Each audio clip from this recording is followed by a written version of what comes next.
di quello che si deve fare per liberare la Sicilia. Tutti piangono che la Sicilia è schiava, ma nessuno dice che come fare.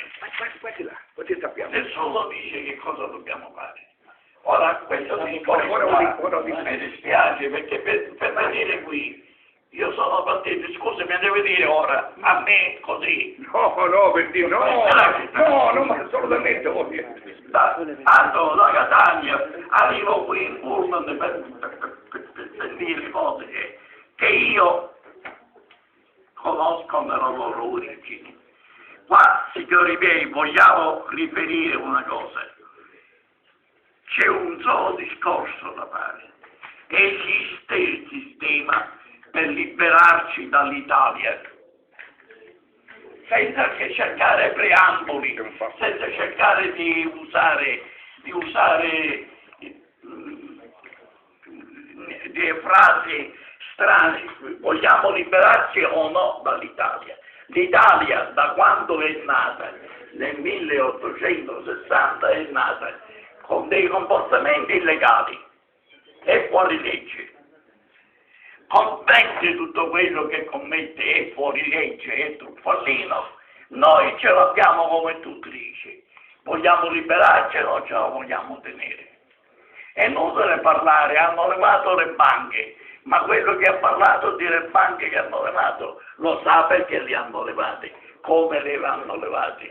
Oppure in colpa i presidenti della regione che non c'entrano. Hanno levato la Camera di Compensazione, hanno levato l'Alta Corte, ma chi l'ha levata? Chi l'ha levata? Quindi è inutile parlare di cose se non si conoscono le radici. Non dobbiamo offendere, perché tutti hanno parlato con molta convinzione. Tutti hanno parlato con molto convincimento, perché nessuno ha approfondito. Allora, scusami, non ti ho disturbato io te. Allora succede che gli ascoltatori, quelli che rimangono, si fanno un concetto sbagliato di quelle che sono le realtà. E anziché aggiustare, facciamo di più. Siccome io ho questo tipo di attività, me ne sto alla larga, io vi dico una cosa semplicissima e sarò il più breve di tutti.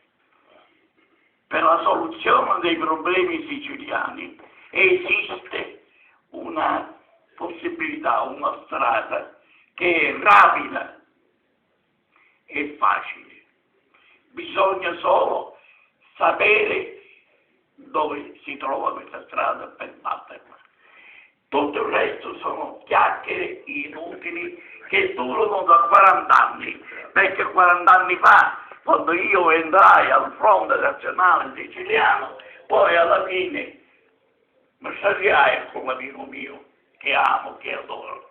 Mi saziai perché? Perché ci stiamo a parlare sempre, non facevo mai niente. filosofia. Non facevo mai niente. Non servono i movimenti, anzi i movimenti sono una manifestazione della disseparazione dei siciliani. I siciliani hanno bisogno di capire qual è la loro casa, perché è la loro casa, perché si devono battere per essa, fino a che saranno lacerati chi tira a destra e chi tira a manca perché ne fanno un fatto politico. La soluzione dei problemi nostri non è politica. I problemi della Sicilia non si risolvono con le elezioni. Ora facciamo le elezioni, io voto per dire i miei problemi. Non è vero. Non è vero perché abbiamo le prove. È proprio il governo italiano che ha distrutto tutto quello che gli altri avevano fatto. Lo statuto nostro, che tra l'altro è legge costituzionale, non funziona. Un signore si chiedeva, ma come legge costituzionale non la facciamo funzionare? Non funziona perché l'Italia non la fa funzionare. Questa è la verità. E allora se noi non ci opponiamo, se noi non ci leviamo di mezzo l'Italia, una volta per sempre, noi siamo uno Stato circondato di mare Mediterraneo, non siamo un paese circondato di Europa, quindi possiamo essere amici in questo, Io non sto dicendo bisticciamo per l'amor di Dio. Noi siamo amici dell'Italia, noi siamo amici di tutti.